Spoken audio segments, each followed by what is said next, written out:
got stuck by the Jefferson Street Bridge for an hour. Wouldn't go down. Jefferson Street. Hey, did you forget about our meeting? Stuck by the bridge for an hour. Oh, is that it? Oh, that was who you called? Yeah. I got here right at where our committee meeting was Jefferson Street. I tried to avoid it. Well, I knew that was down. I tried to avoid it. It's like they won't go down. So it went all the way to the top. I forgot about the baseball meeting, right? It's not talking about a baseball meeting. Yeah. His agenda and they set it out. I didn't get anything. I'm sick and tired of this meeting bullshit. Here, wait a minute, it's on here. I thought maybe Fergie would have signed it. Fergie signed one of them. Yeah, he signed this one. Oh, the one you got? Everybody's got I don't, oh, in here, I get it. He was a nice guy. Yeah, he's a great guy. He didn't start playing baseball, I think, until he was 15. Because he's from Canada, played hockey. He's the reason, like, when I played golf, I wore 31. Really?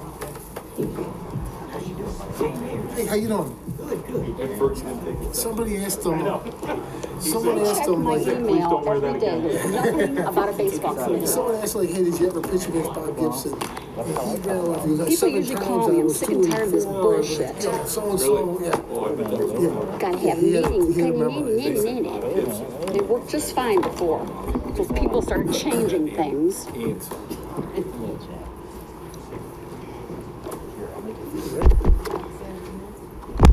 Yeah, should be fine. Yeah. Yeah.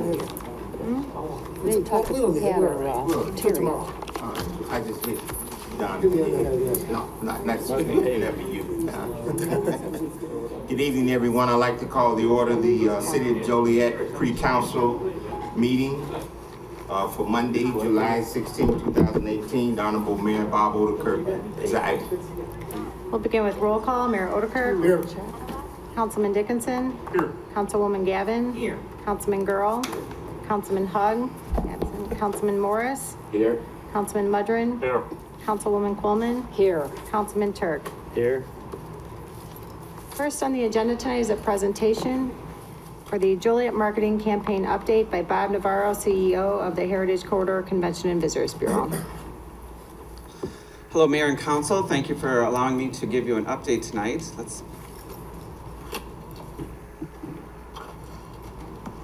Welcome, Sorry, Bob. I'm waiting on the other. There we go. So we placed your summer marketing for the Joliet campaign, and I'm going to give you an update of what media has been placed so far. I'm going to show you the 3 commercial spots that were created for the summer and talk a little bit about the fulfillment that we've done already.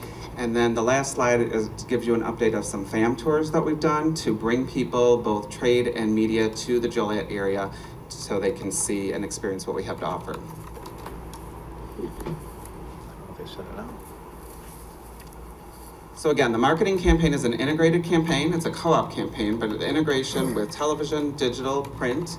We do some promotions where we set up tables and do some online promotions and things, and then the fam tours.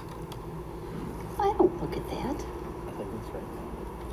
So as a co-op campaign, you as the city are the lead co-op person in the campaign. We also have funding that comes from Hollywood and Harris Casino. The other campaign partners include Chicagoland Speedway, Route 66 Raceway, the Joliet Area Historical Museum, Haunted Trails, The Forge, City Center Partnership, Will County Lodging, Joliet Park District, and Joliet Public Library.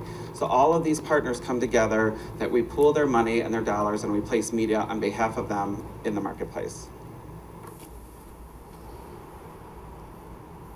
So the objectives of the campaign is to inspire and educate people and individuals about what the Joliet area has to offer. So we want to inspire them to come to your website, we want to inspire them to come to these attractions and educate them about when events are, when festivals are, what some of the resources are that Joliet has to offer.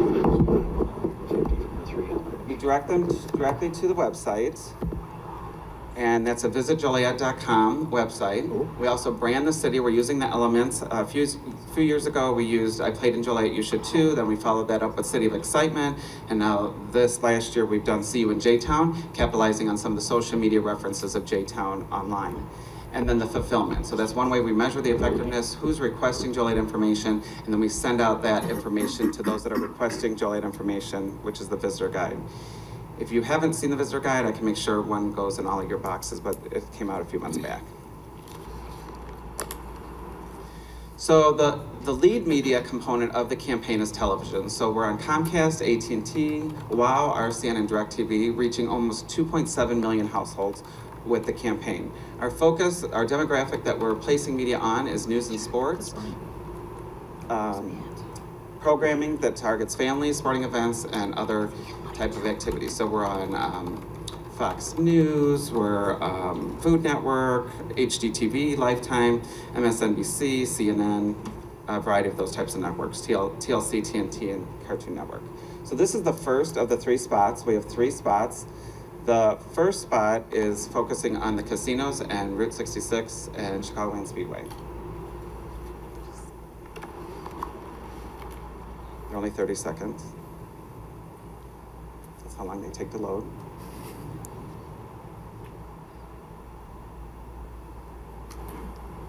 Joliet is your perfect summer getaway because nobody does fun like J-Town. Play, dine, and unwind with friends at Harrah's Joliet. Be a part of the excitement at Hollywood Casino Joliet. And rev up the action at Chicagoland Speedway and Route 66 Raceway. There's so much to see and do, and it's all close to home. Get your free visitor's guide at visitjoliet.com. That's visitjoliet.com. For excitement, fun, and good times, we'll see you in J-Town. That's Joliet.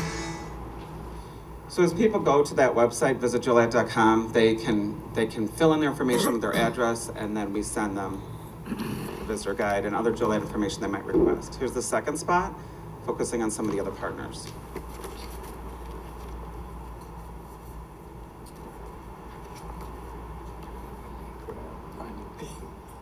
Joliet is your perfect summer getaway because nobody does family fun like J-Town. Come explore the beauty of nature presented by the Joliet Park District. Relive the past of the old Joliet prison and catch some great summer fun and haunted trails. There's so much to see and do, and it's all close to home. Get your free visitor's guide at visitjoliet.com. That's visitjoliet.com. For excitement, fun, and good times, we'll see you in J-Town. That's Joliet. The third spot that we created is focusing only on the Joliet section of the visitor guide. So it's directly requesting people to come to the spot to request information, you'll see.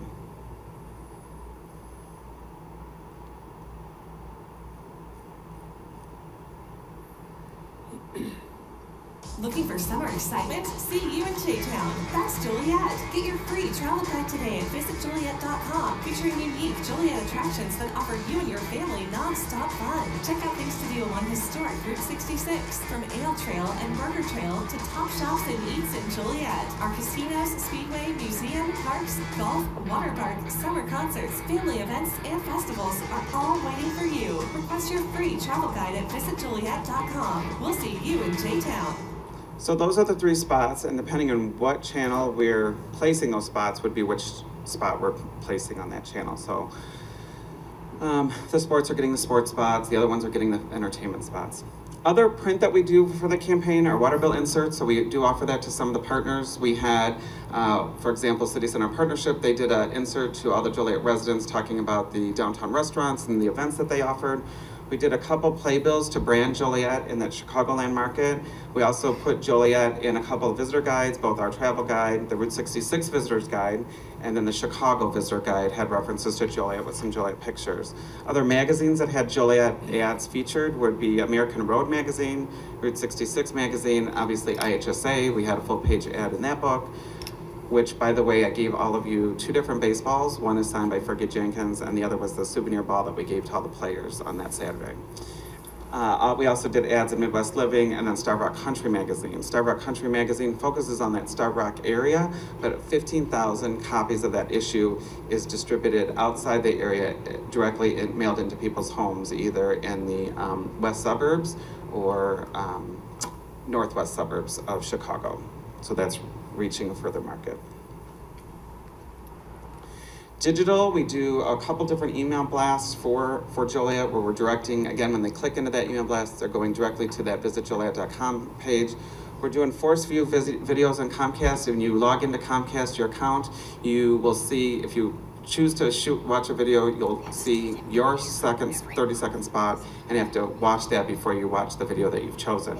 We also did a Midwest Living campaign to generate some additional leads, and then we did a lodging campaign directly on Facebook. So the Will County Lodging Properties donated hotel overnights. We paired that with event tickets, like the Rock the Block and the Park District Joliet Taste of Joliet, and then a variety of other events, and we gave those away on Facebook over a 2-month period. So we are generating some interest in Joliet through those events.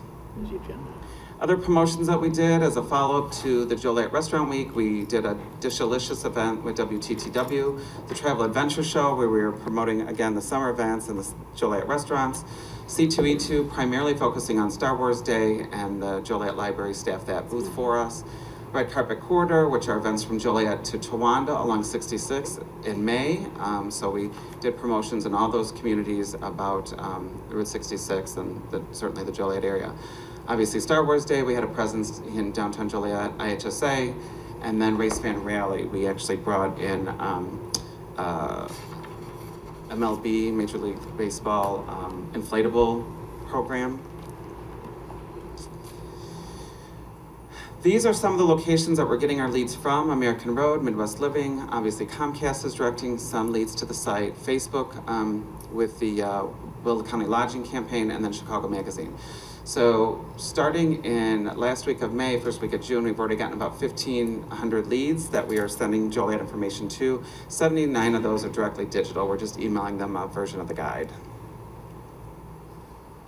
So again, I just want to thank the partners. We certainly couldn't do this campaign without the partners, and the partners are contributing information to the campaign, pictures, video, promotions, giveaways, and that kind of stuff. So again, thank you to Hollywood Casino, Harris Casino, City of Joliet, and then our other partners. One last thing that I want to talk about are FAM tours. We have, oh, some of it got cut off. But we have been working with the state of Illinois, Illinois Office of Tourism, to bring people to Joliet to show them what we have to offer. We've got a great new product with the Joliet Prison. I know you're going to hear more about that later. But this is just a sample of some of the FAM tours that we brought in and where these people are coming from. So just in the last 2 months. So in May, we had a German media person come in, and they did Route 66, Joliet, Pontiac, and we stuck in a little bit of Star Rock for them. Later on in May, we had Japanese media. So we're doing a combination of both media and trade. When they're trade, they're travel operators that are booking travel into the United States. And when they're media, they're journalists. They're either writing for print or magazines, or they're social media, Instagrammers and influencers.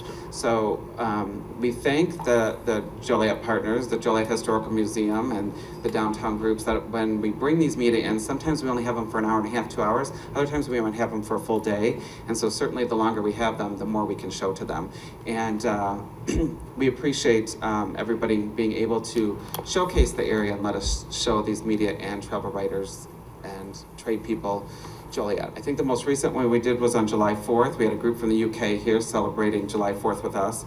And unfortunately, they didn't see fireworks because of the weather.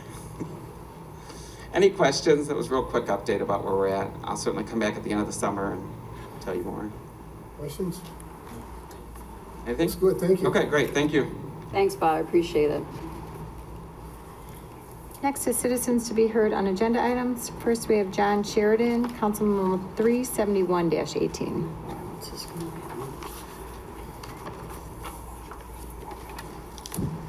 Good evening, Mr. Mayor, City Council.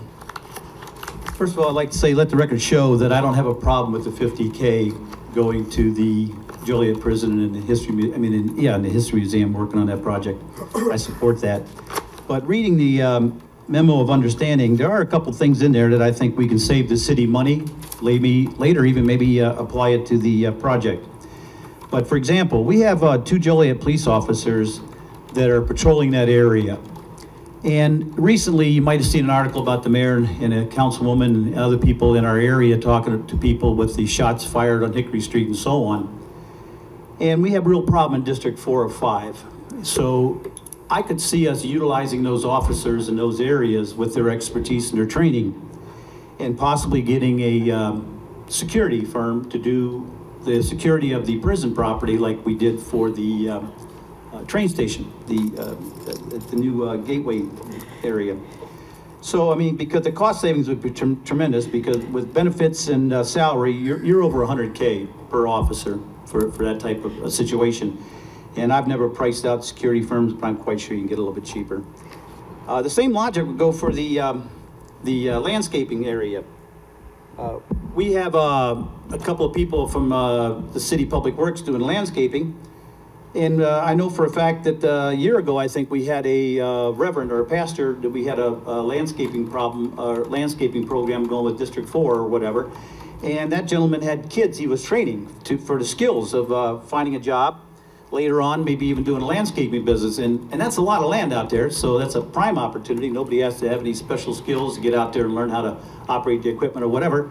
And again, it's a possible potential savings that could be passed on to the prison property and the program. Those are just a couple of suggestions I have. And last, it seems a city is not keeping records on the expenses that are being incurred by the city for that project. On a couple of FOIA requests, I was told the records don't exist. But if you're planning for future projects out there, which you will be, because I'm quite sure this first one will be a success, a couple of you financial people on the committee up here know that you do a cost-benefit analysis. You've got to have all the facts in there to evaluate the program. Or just plain accounting 101 principles of an income statement and an expense statement. You know, you have to have both ends of that. So the advice I feel you need to do to be upfront with the citizens and the taxpayers of this community is be transparent on what's going on. But again, those are a couple suggestions, but really heavy on the officers coming out in the community and doing some policing in District 4 or 5. We could use your help.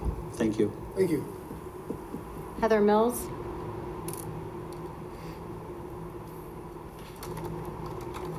Mayor, Council, thank you for allowing me to be able to present what I presented earlier this evening to the Stadium Committee. Just wanted to give a mid-season report on where we're at and where we're still going. We are 30 home games in of our 48 game season, so that means we only have 18 games left. Of those 18 games, we still have 7 fireworks shows, so we're really excited about our second half of the season and what we have to present from our standpoint. So starting tomorrow, we have a 6-game homestand where we have theme nights such as Union Night, as well as a job fair we're working with the Chamber on. We have, I believe it's 14 businesses that will be there tomorrow night, so if people are looking for jobs, they can come out to tomorrow night's game and get in front of 14 different companies.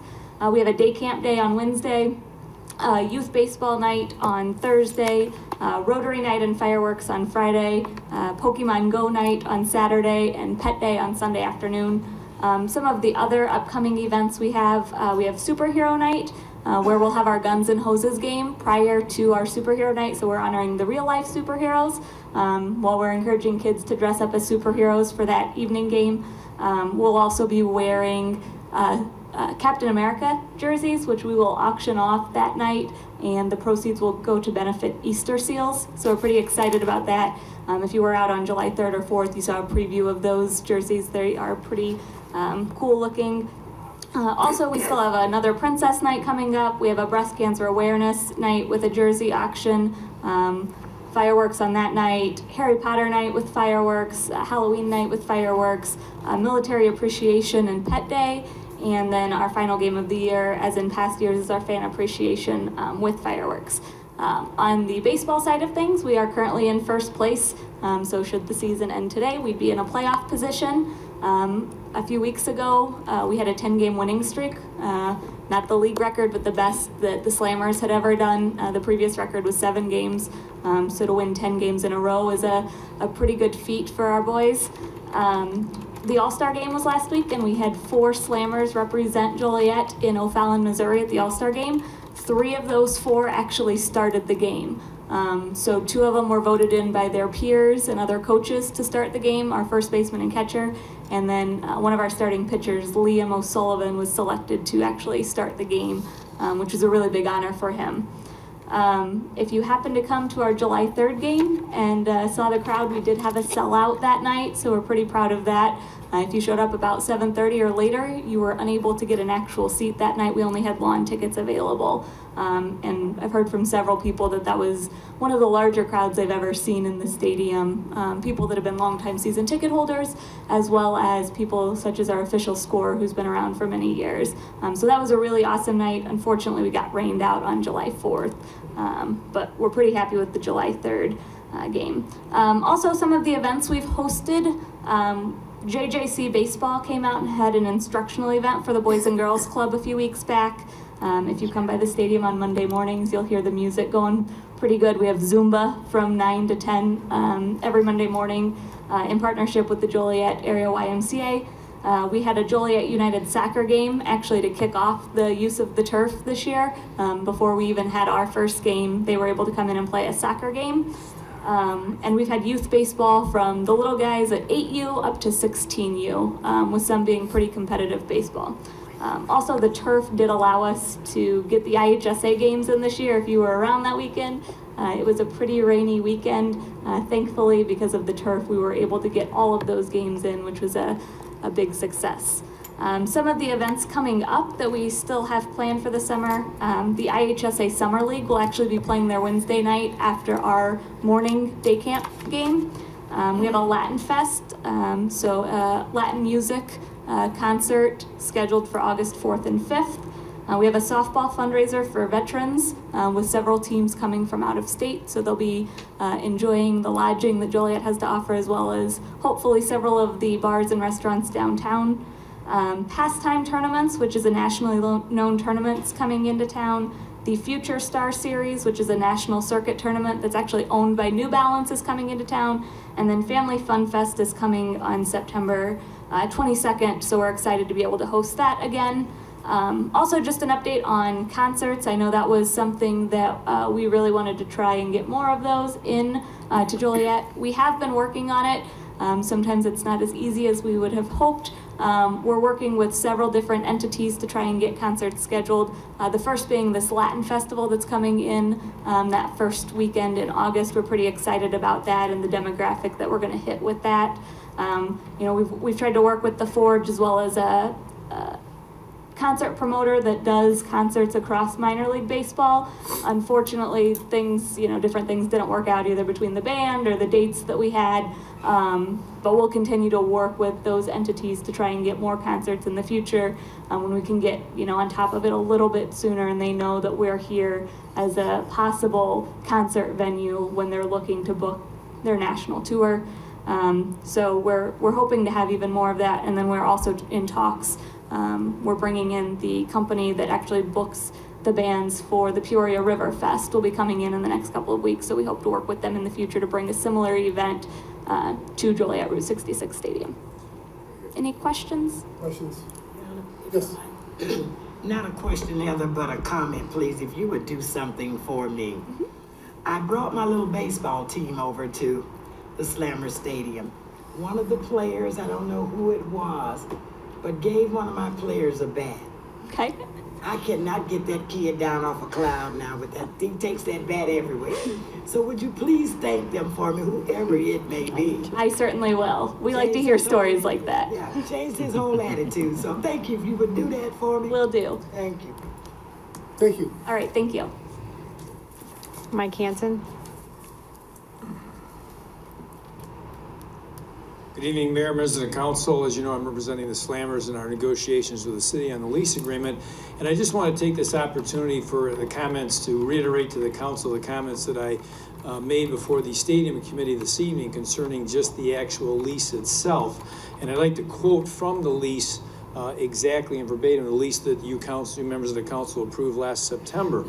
Paragraph 2 of the lease states that this was a one-year extension commencing October 1st, 2017, ending September 30, 2018. The parties wish to enter into this short-term agreement in order to allow for the additional time needed to fully negotiate a longer-term, more comprehensive lease. That's what we've been working on with the city manager and city attorney here since December, and we want to successfully conclude those negotiations here by bringing a lease, hopefully, to the council the first meeting in September. I think it's also important for the council to note that as a part of that lease extension that you entered into last September, you agreed with the team that you would continue these negotiations for a longer-term lease agreement, and if in fact for some reason the lease negotiations were not successful, that the team would retain an exclusive option to negotiate a further use agreement to the stadium for an 18-month period commencing October 1, 2018 and ending March 31st, 2020. So we will retain that option, for the lease terms for that 18-month period, which I think is a pretty important fact that I want to make sure that I want to, if you will, remind all you members of the council of when you're considering the negotiations and listening to your city manager and city attorney with respect to the lease agreement. We remain fully committed to work with you to get this long-term lease agreement completed in the time period. We have to inform the league by mid-September of our intention to continue to remain in the league next year, and we believe that we'll be able to reach something, but I just wanted to point those particular comments out to you. Thank you. Thank you. Thank you. Is there anyone else who would like to speak under citizens to be heard on agenda items? Seeing none, we'll pass it to the city manager to discuss tomorrow night's items. Thank you, Madam City Clerk. As we certainly tomorrow night we'll have the council committee reports be presented, followed by the consent agenda.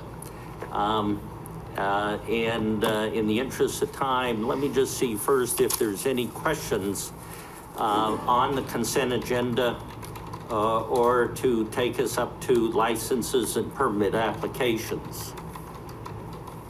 If none, we do have one license, a transfer of a Class C liquor license at 1415 Plainfield Road that will be on the agenda tomorrow. The Liquor Commission is recommending approval. Didn't know, Liquor Commissioner, did you want to say anything on that item? Public hearing was held on June 13th, 2018 at 9:30 a.m. for a request for a transfer of Class C license. The applicant is Joliet Petroleum, Inc., owner Nadir Atem. Address is 1415 Plainfield Road. No concerned citizens at the hearing. The police, fire, and building department have no issues, and based on the facts of the hearing, Liquor Commissioner is recommending approval of the license. Questions? Thank you. Next, although we show on the agenda a public hearing, Council Memo 36718 has actually, the petitioner has withdrawn this proposed annexation of 197 acres located at the northeast corner of Schweitzer Road and South Chicago Street, classified to I-1 zoning. The staff is in agreement and favors the applicant's request that this particular petition be withdrawn. So that is the recommendation to be taken tomorrow night. And I think, Mr. Shanahan, with a withdrawn, will the council have to take a vote on that, or is it just automatic if that no action will need to be taken? It's for your information since it was published. Thank you. Any other questions? On ordinances, Council Memo 36918, there is a ordinance that is being recommended for your consideration or approval tomorrow night. It'll be an amendment to Lot 1 in the Drodden Point Center Plan Unit Development, a re-subdivision, and an ordinance approving a recording plat for the amendment for Lot 1 in the Drodden Point Center Plan Unit Development as indicated.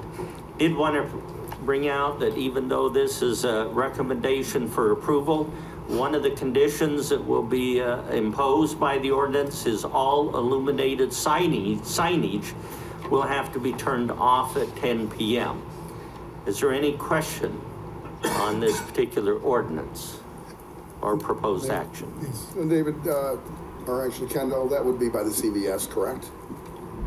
That is correct. And CVS has to abide by the same lighting restrictions as well. Correct. Okay, thank you. Okay. Thank you. If there's no other questions, Council Memo 37018 is an ordinance amending the 2018 annual budget for the City of Joliet for GIS software license maintenance in the amount of $38,024.66 to the Environmental Systems Research Institute, or ESRI, as it's more commonly known. The staff is recommending, and the CTIS Council Committee has also recommended approval. Any questions? Mayor, quick question. Yes. Why wasn't that in the budget to begin with? That's fixed, right? Every year we got to pay it. Every year we have to pay that maintenance fee? Yes. And why does it have to be an amendment? Why wasn't it originally in the budget? Can I have David Briner come and explain to you? He's head of CTIS. David, come and explain to why the change.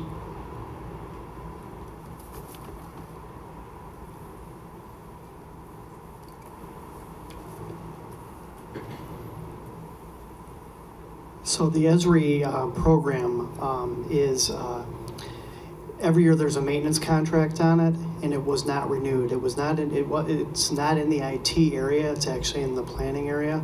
And what we're going to be doing now is we're going to be bringing it up to date.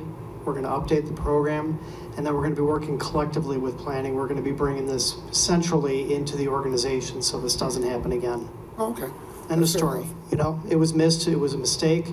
No, you've done a great job in the IT department, and I think the city's been cooperative in getting things to the IT. So I get it. We're still. This is an evolution, right? I mean, it's evolved. I mean, and this is, and Kendall inherited this too as well. So sure. This is bringing things central. We're going to get our arms around it and get it up to date. So. Oh, fantastic. Okay. We're working to consolidate it, so eventually everybody will know what's going on. You won't have this department over here wondering what's going on over here. We need to do this anyways, Councilman Hook, because we're centralizing all this stuff. And into IT. GIS is so important to Tyler Muniz. It's going to be important to the asset management program and so forth. So this is a natural evolution for us here. Well, I get it. You know, simply said, it was an oversight because of long-held practices, and now we're streamlining and professionalizing. How do you like that for an description? Yeah, I think I'm going to hire you. Gold star. There you go. Okay, thanks. Thank you, guys. Thank you. All right.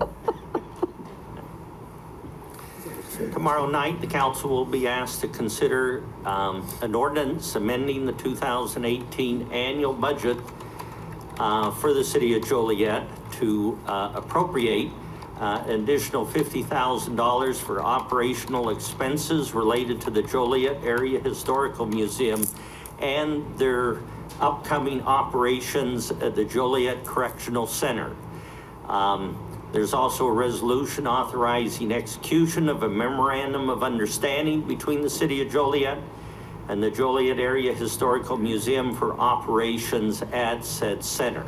I'd like to ask Steve Jones, the Deputy City Manager, to come and just give a few highlights, especially of the MOU and the need for this so-called seed funding for the museum to help initiate tours and other operations at the prison. Mr. Jones. Thank you, Mr. Hales. While I'm giving a summary, I'll have Greg go up to the podium and get ready for a PowerPoint. But as everyone in the council knows, we've been spending a lot of time over the last 4 or 5 months to really get the old Joliet prison property into tour condition, as we call it. Hundreds and hundreds and hundreds of volunteers have devoted time here. I'm not sure what the total dollar value is between the trades, the vendors, the volunteers, but we're probably well over $500,000 of contributions. As we get closer and closer to that official first paid tour, city staff has been meeting with the museum to basically go through this agreement that you have before you and also determine, okay, what is it going to take to open those doors? So we did go through several rounds of negotiations with regard to this agreement. And to do a summary of it, it basically, first and foremost, provides $50,000 to the Joliet Area Historical Museum, specifically for the operational expenses related to the prison. That includes staffing, marketing, incidental expenses, potentially the purchase of merchandise for resale, educational programming, etc. what we would think of as being the value of the experience to the customer. It also has a couple of components that relate to capital. It sets up a mechanism by which the museum, as a not-for-profit entity, can basically work on capital campaigns, contributions, donations, grant requests, things that really as a city we don't have that ability to leverage. It also has a provision in here that allows the city to recoup some of the expenses that we've incurred with regard to getting the prison in order, some of the electrical expenses, some of the other capital things that we've done. Obviously, at some point as the museum starts to get money generated through this and it goes into this building stabilization fund, it allows the city to recoup some of those expenses. And then lastly, it just really defines what the expectations are, what the museum expects from the city, what the city expects from them, and it creates that framework for us to move forward.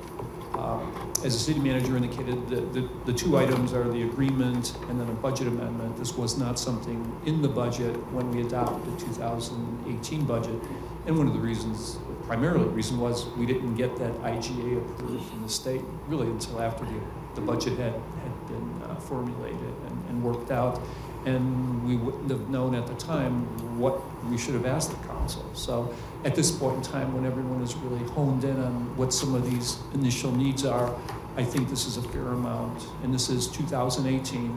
Obviously, any other dollar amount that may go into the mix would have to be going through future budgets, but by that time we'll also have an income stream of tour revenue and other revenues.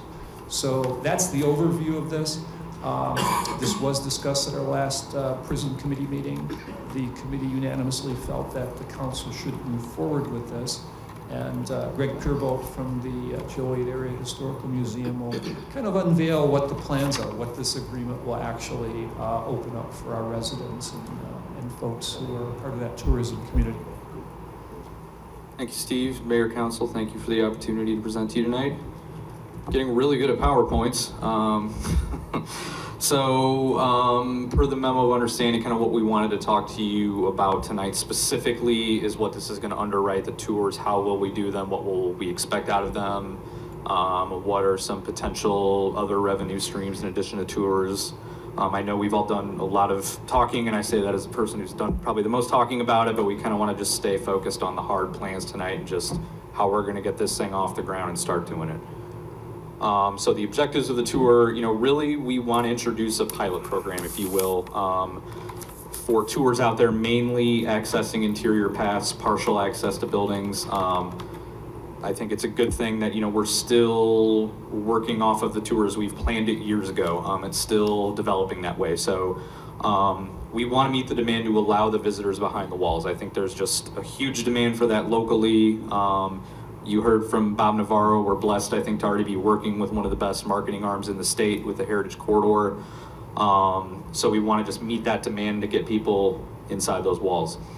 That's going to allow us to begin a revenue stream which will support larger scale site improvements, more expansive tours and site use, and from there we can offer more extensive and expansive programs, higher ticket prices.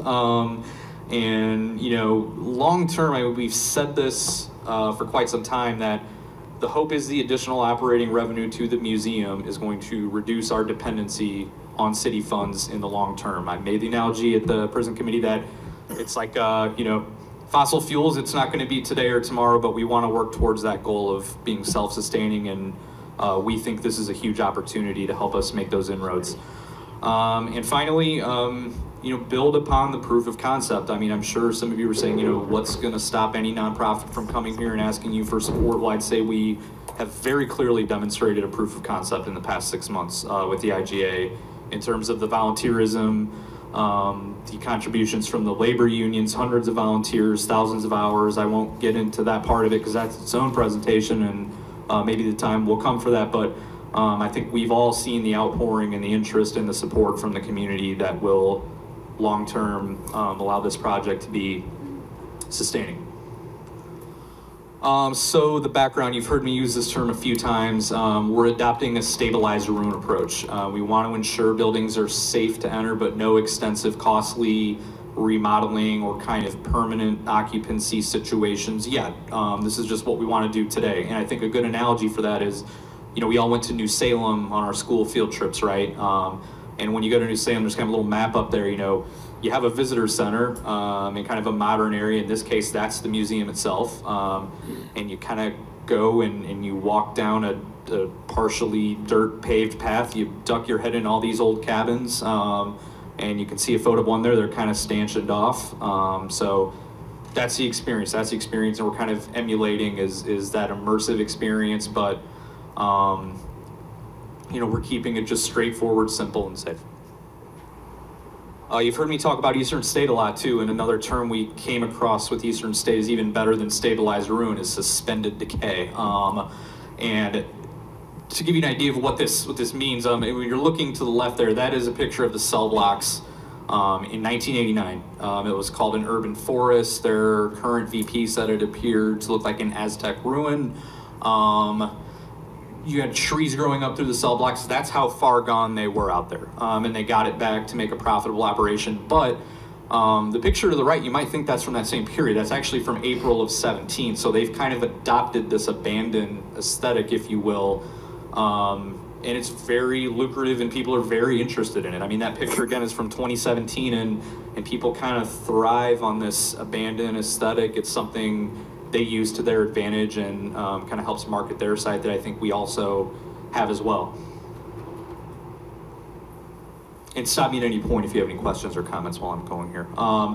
So it's never too late to mend. This is kind of an aside, but probably maybe you're getting questions about it's never too late to mend. What is that? Why is it associated with the project?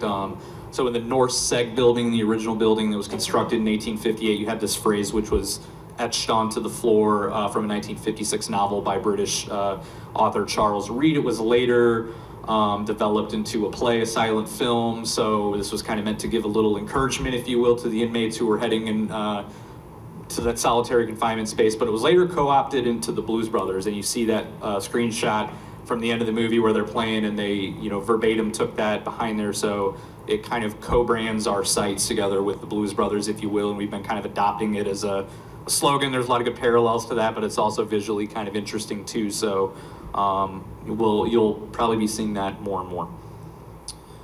So our proposed fee structure, and again, you know, this is today, this is not forever, but we, you know, knowing it's going to be largely interior paths, it's going to be kind of limited looks at buildings.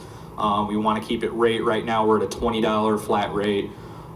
We are doing a kind of multi-path situation where we want to upsell museum admission as well with that. Some people will only want to do the prison, some people may only have time to do the museum, but we want to give the option. And then you know, we already have an existing admission discount at the museum for residents, and it's free for our members, but we did kind of, per feedback from some of you, the mayor, you know, want to make sure that we're offering our residents a discount so they can experience this site, which has been in their own backyard for 16 decades.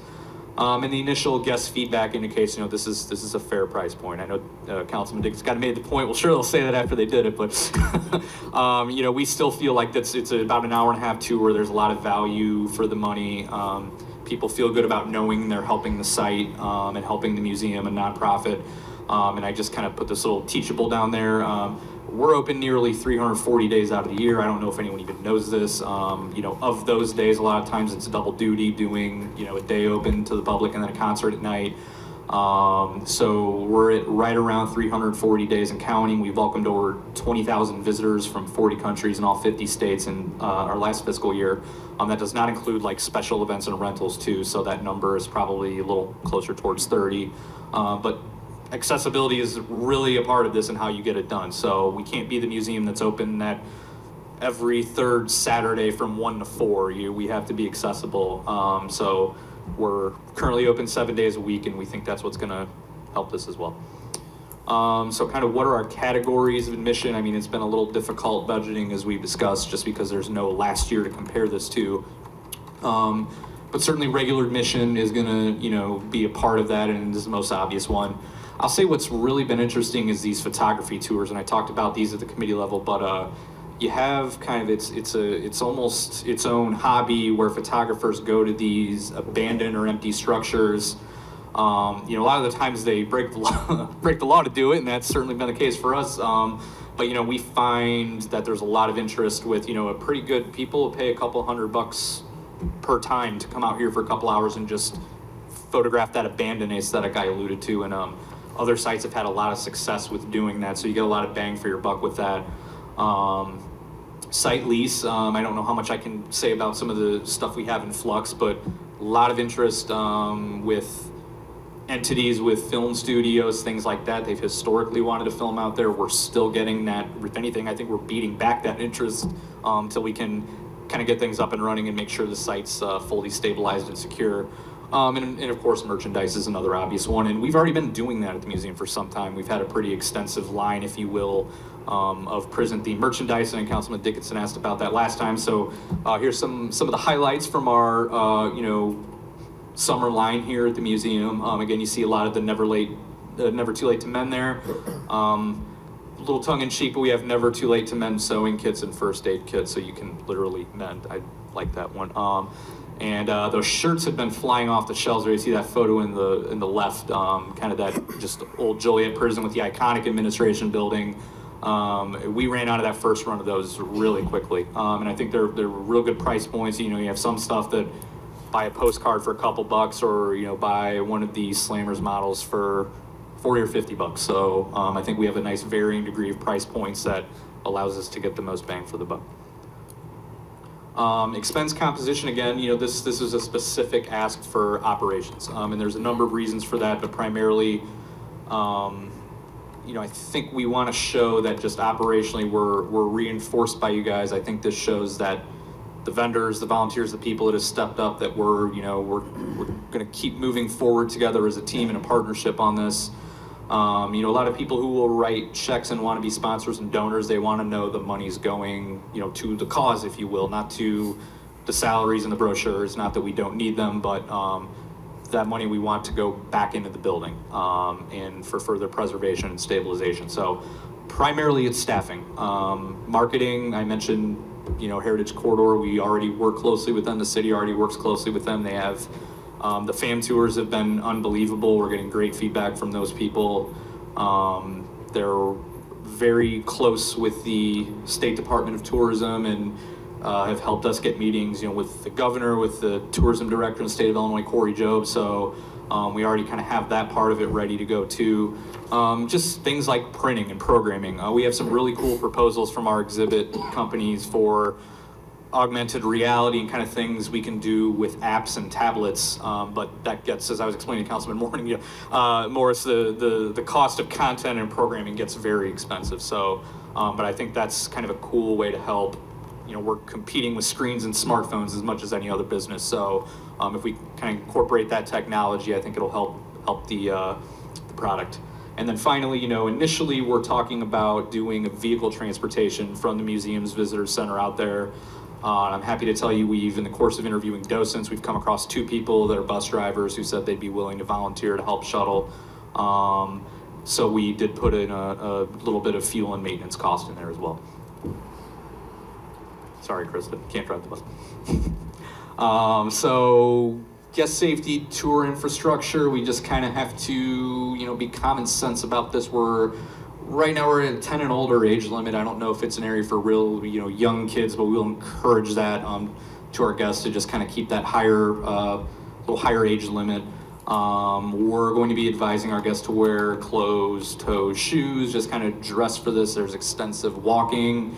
We will require our guests to pre-register as well as sign a waiver. All tours will be accompanied by a docent and a guide, an engine and a caboose, if you will, so that we know the numbers going in. We're not just flying open the doors and saying, come on in, walk around, go in any building you want. You know, we just want to make sure that we're being safe and common sense here. And actually, it's written the tour is accessible via ADA. We're primarily, again, walking past the areas where we are accessing buildings are, for the most part, ramped in, so we can make those accommodations.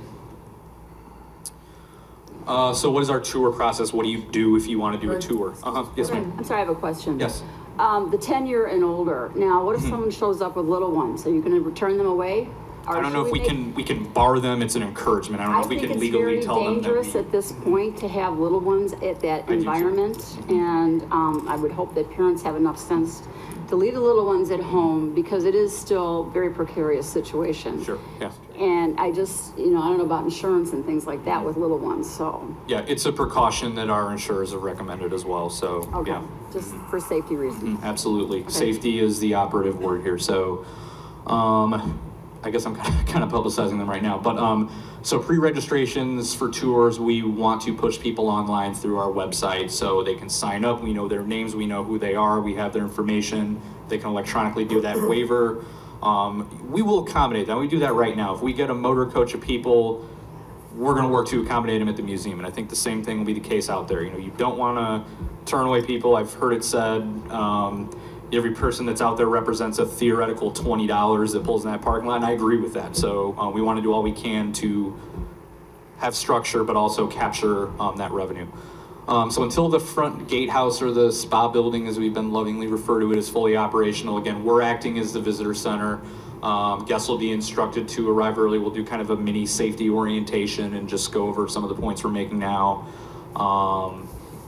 And I would say an advantage to that, I mean, eventually we want to work towards walk-up capability and get that done as soon as possible, but we also allow participation. You're 3 blocks away from the Metro, from Amtrak, from the beautiful new Gateway Center, so that'll help us capture the carless demographic as well.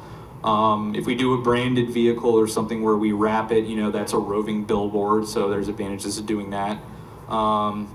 And then finally, we're kind of doing this seasonal. It's largely outside, so we're currently going through October 31st with just kind of day-to-day tours, 3 times per day. Actually, I have to amend this a little bit. We moved that Friday to a Thursday, but we want to do Tuesday, Thursday, Saturdays.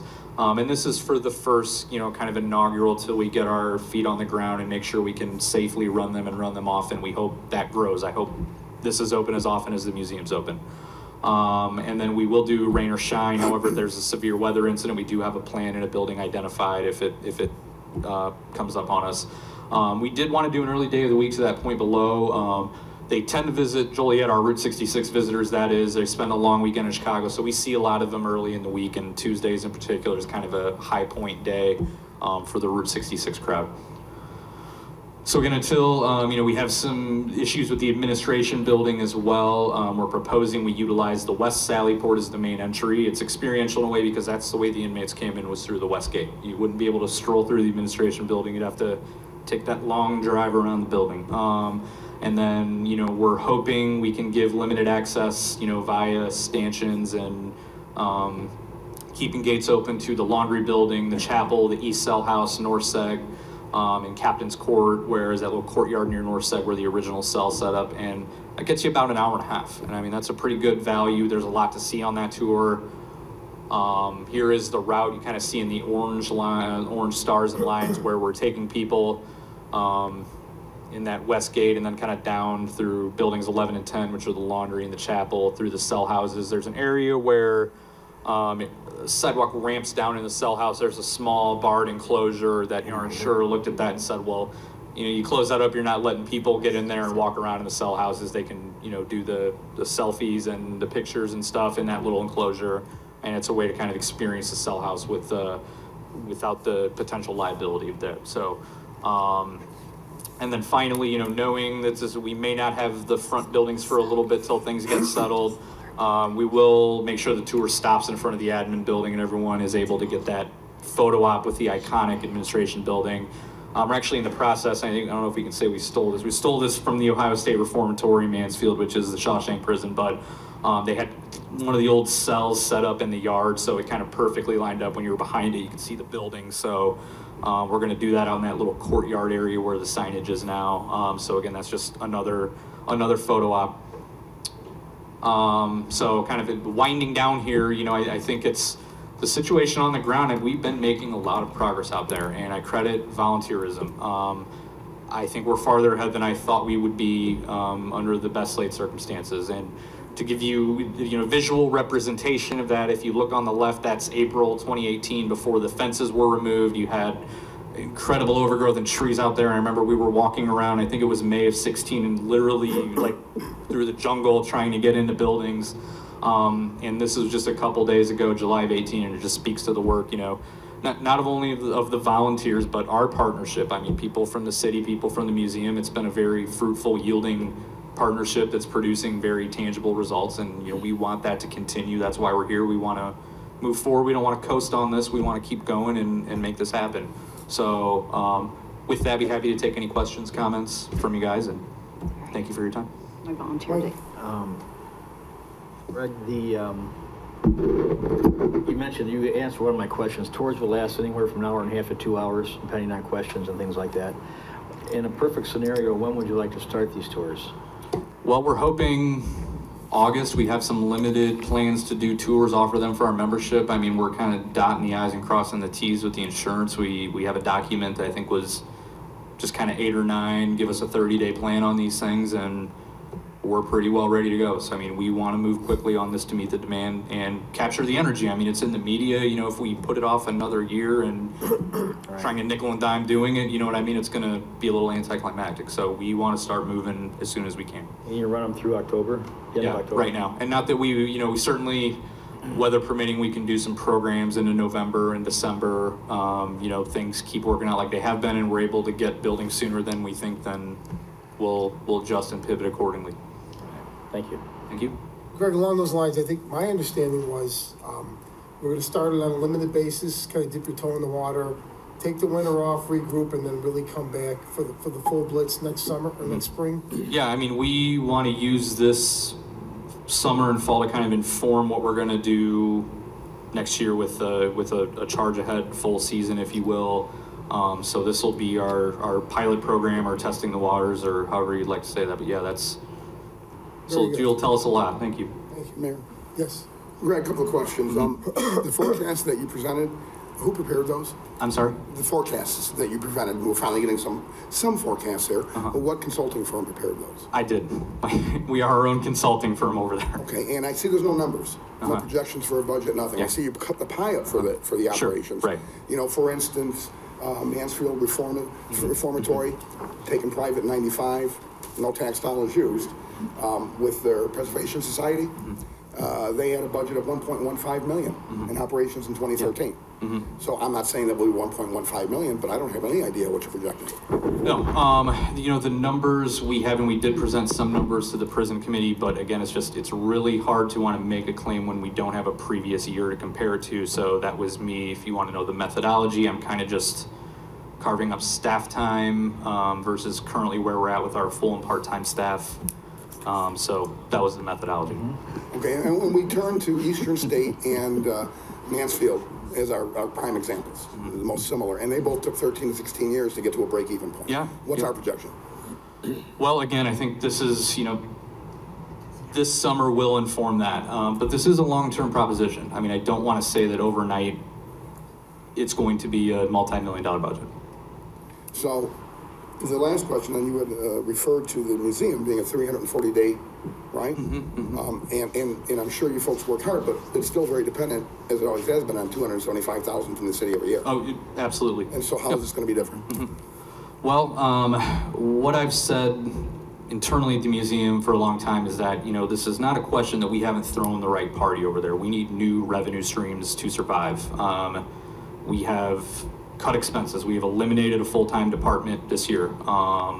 So we need a sustaining new piece of revenue. This isn't, we haven't thrown the right gala, and if we just had 100 more people at the gala, we'd be fine this year. We need a completely new revenue stream, and I think that this is it. And Mayor, I have some questions for staff, but did you want to? Any other questions or comments? Yes. Yes. Yeah, Greg, thanks for your presentation. It was outstanding, and I think you're positioning this prison, the facility, to hit a home run for us out there in the city of Joliet. I'm really excited about it. I know you've got a fundraiser coming up here at the end of August. Yes, we do. You're selling about 3,000 tickets, or a maximum of 3,000 tickets. How you doing so far? Good. We're between 500 and 600 on those tickets already, and you know, really, as I've told other people, we haven't done a lot of marketing. It kind of accidentally went out. We consciously said we're going to wait for July 4th, so the marketing for that is really now starting. Okay. Today I learned we've hit our sponsorship goal, which is incredible, and we're still going with our sponsorship. So, but that event, I think it's kind of, I talked about operating versus capital. You know, that event, I think it's attracting the sponsors and it's attracting people because they know my money's going into the site. This is a fundraiser. This is for a good cause. There's a nonprofit behind this. So, and all those dollars are very excited. All those dollars will go back into the prison itself. Correct. Yeah. Cleaning it up. And that event specifically is for that kind of building fund, and baked in, and Steve can talk about this a little better than I can, but baked into the memorandum of understanding is the establishment of a dedicated building fund, so we can, make sure events like this were true to saying that it's going to go to some the building. excitement around here. So keep up the good work. Thanks. Questions, comments? Thank you, Greg. Thank you. Mayor, I did a couple questions on this topic for staff. Yes. As a budget amendment, David, or I don't know if it'll be Jim Gandati, where is this $50,000 coming from? It'll come from the general fund reserves or the general fund balance. How much have we spent? I'm sure we've been keeping track, for the cleanup, stabilization, and security thus far, to date, from when we took over. I can't give you a specific now. Certainly, a lot of the cleanup has been all free in-kind labor. Let's see, you mentioned cleanup, stabilization, and security. To my knowledge, I don't think anything. In fact, we're coming up on a building assessment grant that'll help pay for a good analysis of what needs to be done. And then on the security, the city is using police department police officers to provide security at the present time. This is in addition to their regular duties. So yes, we are incurring a cost associated with that. And the last question I had is with the MOU. It talks about additional operating funding will be assessed starting next year and moving forward. That's awfully open-ended. Can somebody explain to me what that means? Will be assessed. Yeah, Steve, can you, as you kind of worked with Which this. section are you specifically referring to? I had it up here. Get back in my computer. This is section 3, cities row. The city will provide operational funding in the amount of $50,000 for the period extending July 1st to December 31st, 2018. This sum is afforded in addition to the existing Joliet Area Historic Museum operating and maintenance grant of $275,000. Additional operational funding will be assessed on an annual basis in conjunction with the city's annual budget. These funds will be utilized in accordance with the following, and then we move on. Right. So what does that mean? Earlier I mentioned the fact that the $50,000 and what we're specifically proposing is for 2018. So it's for this calendar year. So if we're trying to develop an agreement that would govern the expectations and all the specifics of what the museum will do, what the city will do, that'll carry forward. What this means is if they come back for an additional amount in 2019, that becomes part of the annual budget. So there's no guarantee of any city funding beyond December 31st of this year. Okay, because I mean, this is a memorandum of understanding, and it doesn't use the term may. Okay, it says will be assessed. Will is authoritative. Will be assessed. Assessed is open-ended. Right, it could be $1 or more. Right. Zero. Right. I mean, if the word may is something that would help clarify that, I mean, that's really the intent, that the city council decides any dollar amounts as part of the annual budget. So if the word may versus will, helps clarify that and show that it's not a guarantee, I mean, certainly that's something that's the spirit of this. Adding that now wouldn't be an issue.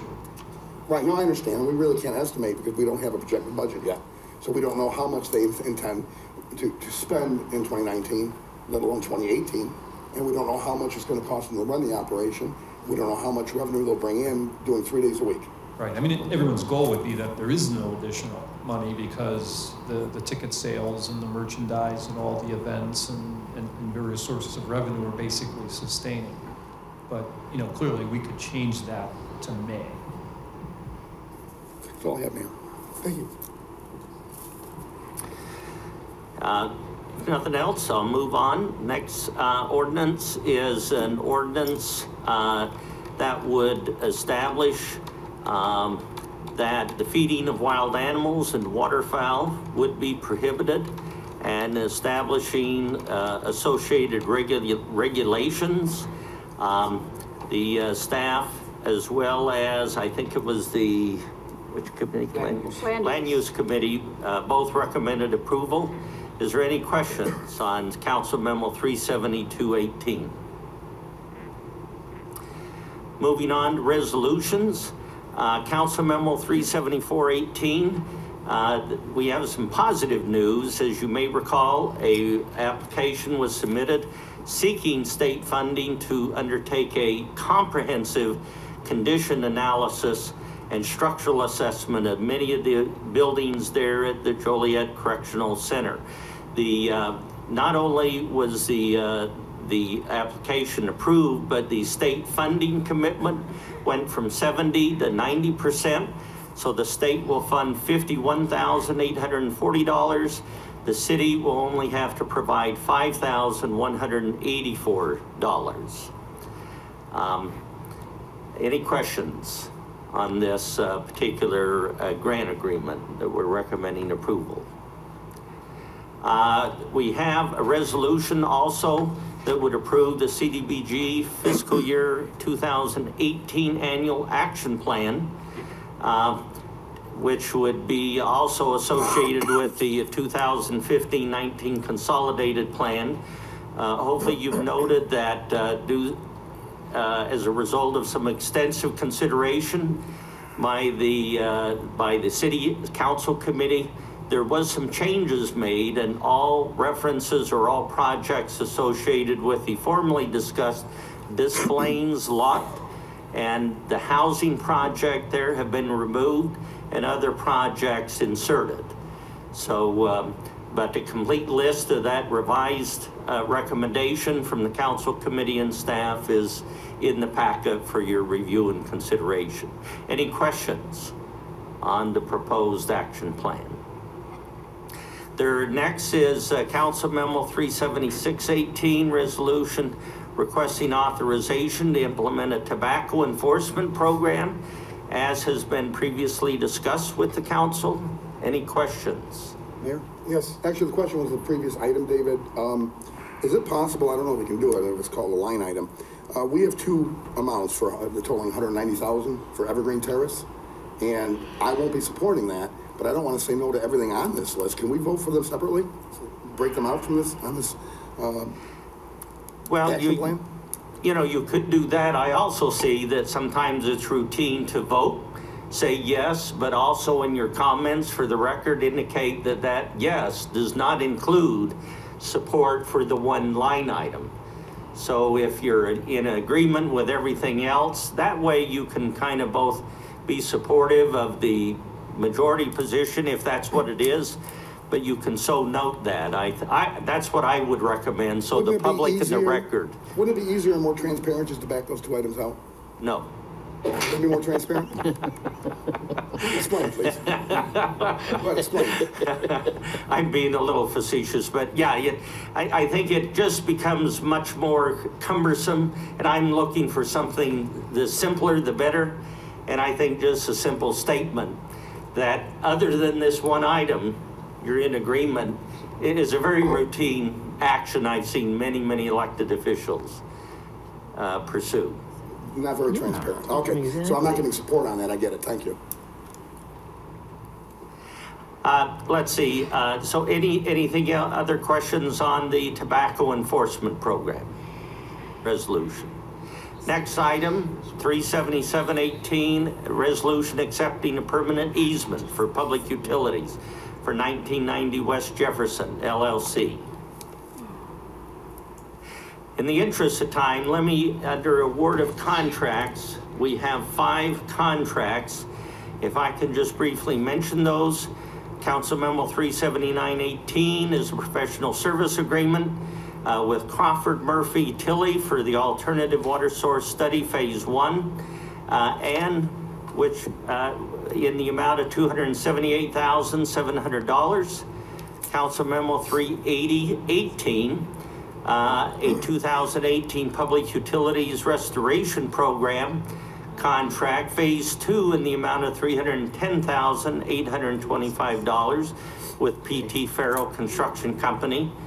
Memo 388118, a contract for the 2018 Hickory Spring Creek cleaning project in the amount of $59,000 with Greg W., I think it's Dobasic Excavating.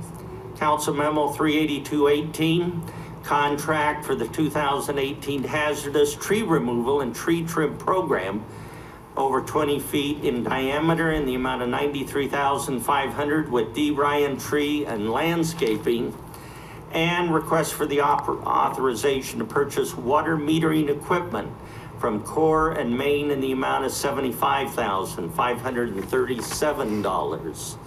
All of which will be on the Public Service Committee, which is tomorrow. Is there any questions on any of these 5 contracts? Yes.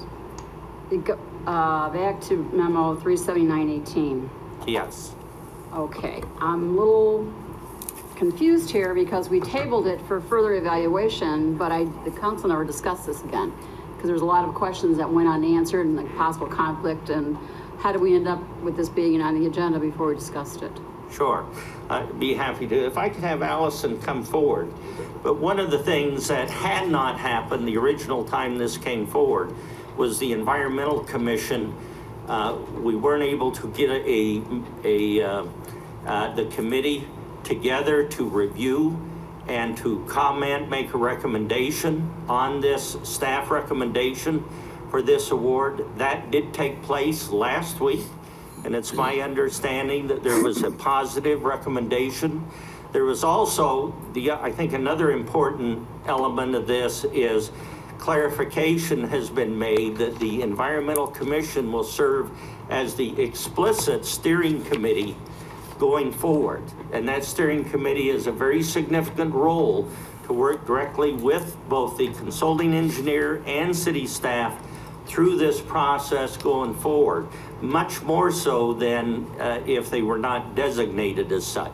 This helped kind of clarify, well, what is going to be their true role. So it really is a very much of a leadership role, an administrative role in helping make sure that all issues such as, well, what's going to be our communication plan, working with the public, how are we going to disseminate that information, and to invest a lot more time in each step of the process.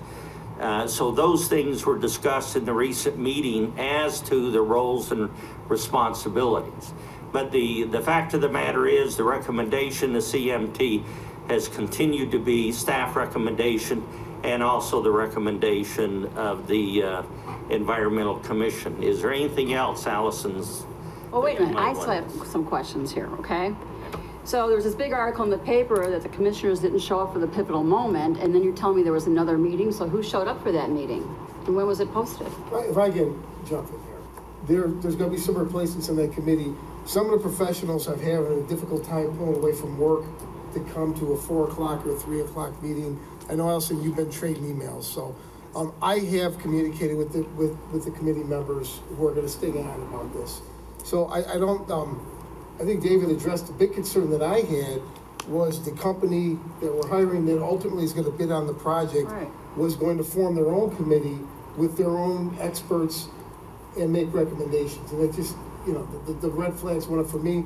So I think what David is saying, I agree with, that the committee that the city council has approved is going to be the main committee. It's not a private committee or something that's self-serving or perceived to be self-serving. So I'm okay with that, but there are going to be changes made in that committee. Some of the people who initially got appointed just can't make the meetings. So, they didn't know that when you appointed them? That's not. Couldn't we move the meetings to later like we do at the city council meeting? Maybe, but again, you've been trying to herd the cats. Yeah, we've had a number of suggested times, and you know, like the mayor said, it's been difficult to get people to attend, but that will be taken care of. So I'd go really be careful about criticizing people that are volunteering their time. No, but and I'll be frank, I thought the newspaper article did that. These people aren't getting paid. They're in our community and they're trying to volunteer. If they can't make it, then it's up to me and up to us to replace them, and that's what we're gonna do. Right. But I get the phone calls and I didn't know all this other stuff was going on. I didn't write the article, and it was No, unfortunate, okay. because, it shouldn't have caused concern. We'll talk about it later. These are volunteers. We'll talk later. I did try to call you. So anyway, when the second meeting took place, who was there? Did everybody come together then? Well, the meeting was scheduled for last Wednesday. That was the regularly scheduled meeting. And we did have 3 members who attended. And we then proceeded without a quorum to hold the meeting. There was just no formal action taken. And the 3 members who were there were very engaged in the process and unanimously supported both the scope of work as well as the recommendation by staff to award the contract to CMT. So then when is the next meeting? Do you have one tentatively set? Yes, so the Environmental Commission meeting with the current plan is they always meet the second Wednesday of the month. The timing is still being adjusted, but we're thinking 4 o'clock. That with the new committee members will be discussed. Okay, thank you. Okay. All right. Let me move on to the amendments, change orders, and payments. We have 9 of these. Let me just mention the first of them. We do have the Will County Metropolitan Exposition and Auditorium Authority, or some people refer to it as the Rialto Committee, has submitted all appropriate documentation for the second payment as per the approved intergovernmental agreement of $250,000.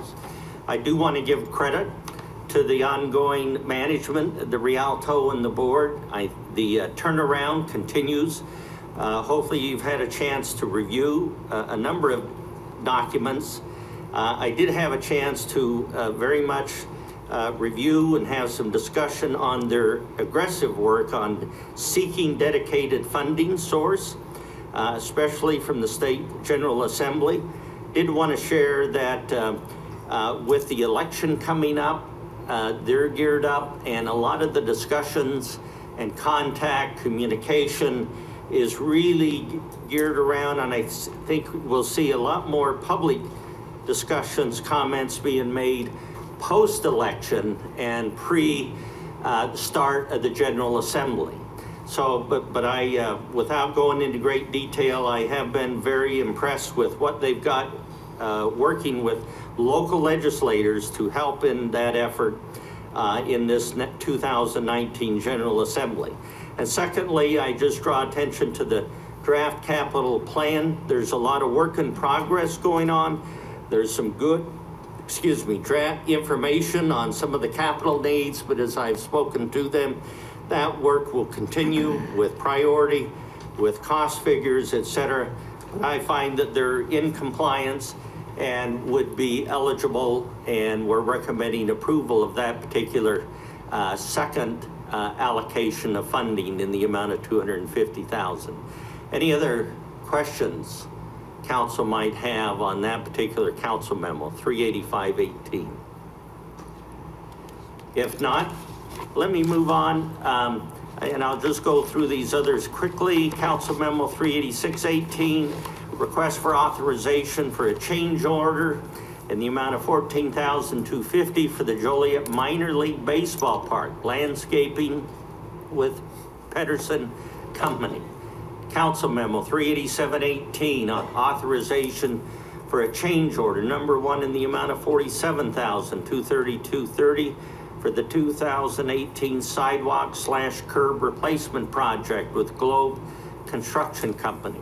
Council memo 38818, request for authorization for change order in the amount of $1,167.43 for the Aux Sable and Westside wastewater treatment plants phosphorus removal and expansion project with William Brothers Construction, Inc. Council memo 38918, change order number 2 in the amount of $83,130 for the 2017 Spring Creek Interceptor Sewer Lining, a CN rail yard with Hoare Construction. Council memo 39018, check payment approving payment for the 2018 wastewater discharge, NPDES permit fees, in the amount of $152,500. Council Memo 39118, the spring lease payment for the 2018 biosolids disposal program to Mr. Joe Biolowski in the amount of $25,725.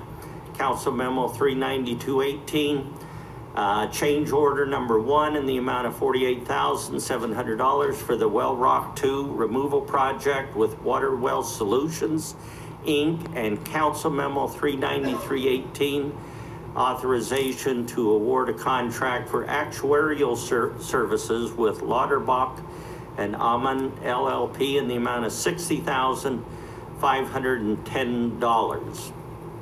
This particular actuarial service is to establish and to look at police and fire pensions, help establish recommendations for contributions to the firm, as well as looking at our unfunded or liability associated with other post-employment benefits that is done on a regular basis.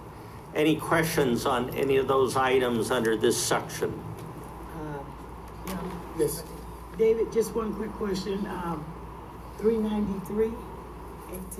Number 3? 393, I believe, was the one you were. Oh, yeah, the actuarial services? Yeah, I didn't have it.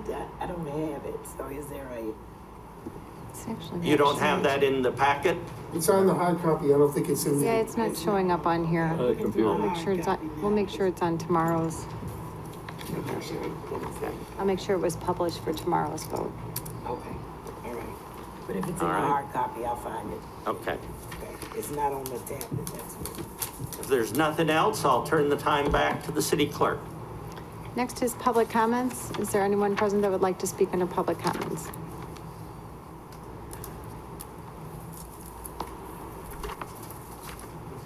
Good afternoon, members of the City Council. I would just like to say that, you know, my first appearance before the City Council was before Mike was elected, so I was 16 years old, and that was in 1977. So with Mayor Keck, Mayor Borg, Mayor Connor, Mayor Schultz, you know, I've gone through many city councils. I've also had the opportunity to work with many, many different community organizations and many different city councils. And as many people know, I move around this city, I walk this city, I walk the walk, not just talk the talk. And I walk all over the city because we're a very diverse city and that should be respected.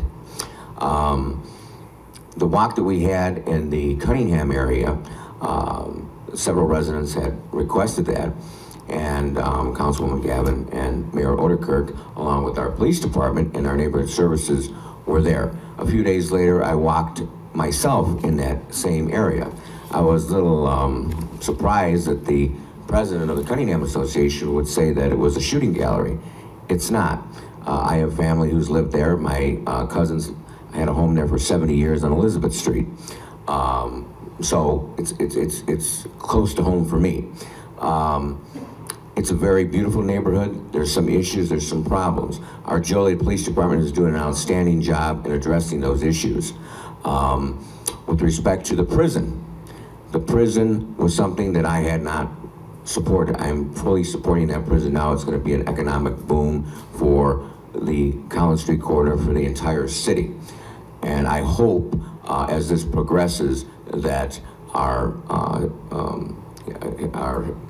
museum brings the people of the area more Latinos and African Americans who actually live. That's actually their backyard, not the people who are sitting currently on that board and that committee. It's not their backyard. It is the people that actually live there, their backyard, and bring them more involved in the process.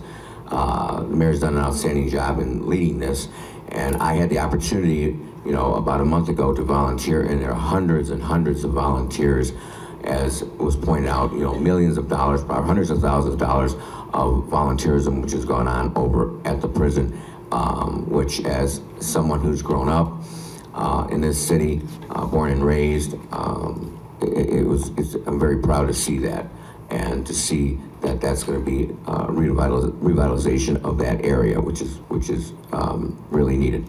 Again, our Joliet Police Department has done an outstanding job, and there are police officers that are assigned there. And I can tell you, the night that there was a shooting on the east side, where several shots were fired, the officer that was assigned that area left that area to assist the officers. So when that's needed, it's done. If that officer has to leave that area to assist somewhere else, it's done. I think our police officers are doing an outstanding job. Over the weekend, I enjoyed a family picnic, which is an annual thing for my family, and I started receiving some texts about an incident that occurred. I didn't look at it until the following day, but I can say, as someone who has spoken out strongly on civil rights and has a record that speaks for itself over the last 30 years, after I reviewed the videotape coverage, which was both in the Herald News and in the Patch, I thought the Joliet police officers acted properly and followed all police procedures, and I support them 100%. I think the City Council is doing a good job. Continue doing your good job. Continue, working with the neighborhoods. One of the things that when, in 1992, when I was part of the Broadway Street organization, which was the largest organization in the city, and it's never been repeated. We had 70 to 80 people that came every single meeting. Eleanor McGuan-Moser was the president. But what she did was she had a sign up, and it had all of the city council members' phone numbers and the mayor's number. And she said, you can either call me or you can call your elected representative. And I think that that should continue to be encouraged with all citizens of Joliet. They have the opportunity to call directly their council person, their mayor, or their chief of police, or any representative of the city. Thank you. Thank you. Is there anyone else that would like to speak under public comments?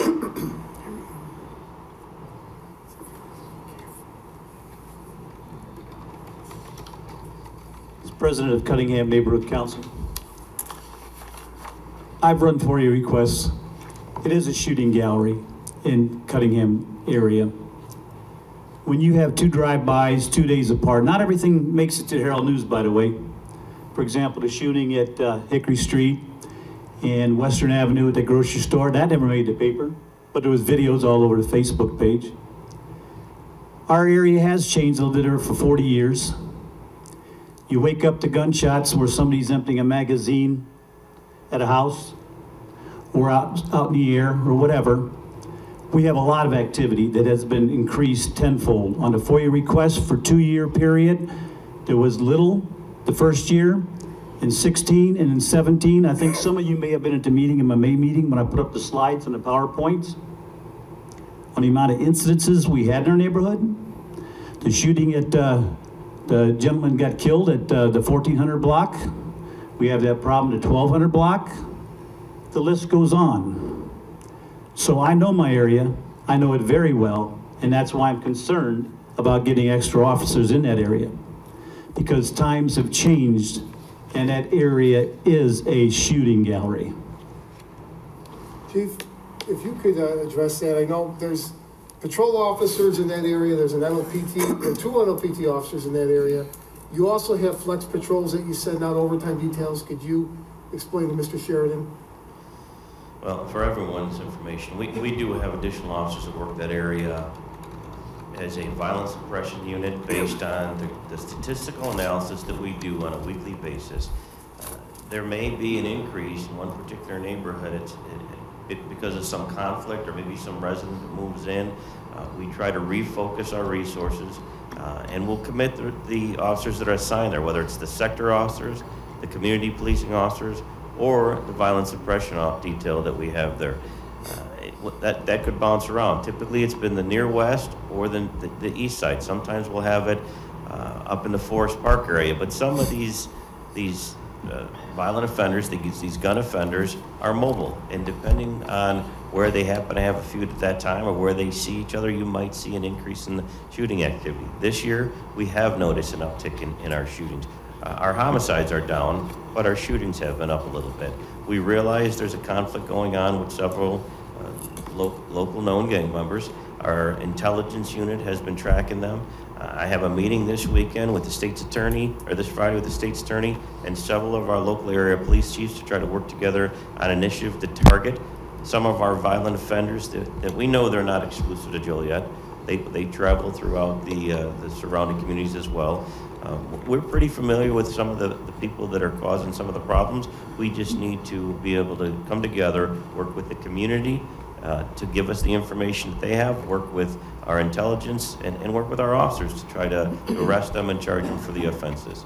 So I understand the concern that Mr. Sheridan has in that community. There has been an increase in some of the shootings, but it's not exclusive to that area, and it's not constant within that area. It's actually not constant in any particular area. So we continue to move our resources around as the crime dictates. Well, you know, I would agree. I obviously have experience as a police officer. Sergeant Cardwell's here. And Chief, we came on the same time. Joliet has a fraction of the violent crime that it did back when we were young policemen. So I think the policing model here works well. I think the neighborhood policing works well. It's unfortunate that someone wants to denigrate their own neighborhood, but I think the police department's doing an outstanding job. And I know you're proactive. You're running, you have the computer models, and you're out there trying to identify problems and solve them before they happen. So I think you're doing a great job. Thank you. Oh, thank you. I appreciate it, and I understand the frustrations from the community. I encourage everyone to call if they need help, if they have particular concerns with an area. As Mr. Hernandez says, all the officers that work the assigned areas typically will give out their cell phones. My cell phone's readily available, so please feel free to call and work together with us. Thank you. Thank you. Is there anyone else that would like to speak under public comments? Seeing none, there was a request for closed session this evening. Too late. Look, David Hales, this is for you. I'm certainly confident, and I'm certainly hoping that you don't treat any city business, serious issues in the city with deliberate, inappropriate humor and act flippant towards it. I really believe that. But you chose to do that to me just a little while ago. Your own word, that's a definition of facetious. I guess I'm a joke. That was so inappropriate that I couldn't bite my tongue, David. I don't know what you find inappropriately humorous about a project that we've already tossed away $25 million on, and we're continuing to spend $190,000 here, $80,000 there. I don't know how you approach a $25 million over expenditure flippantly. I don't care if you insult me. I got thick skin and I got a wife. But everybody up here sits in the seat that belongs to the people. I think you owe the people of Joliet, not me, an apology for making so much fun of one of their elected officials.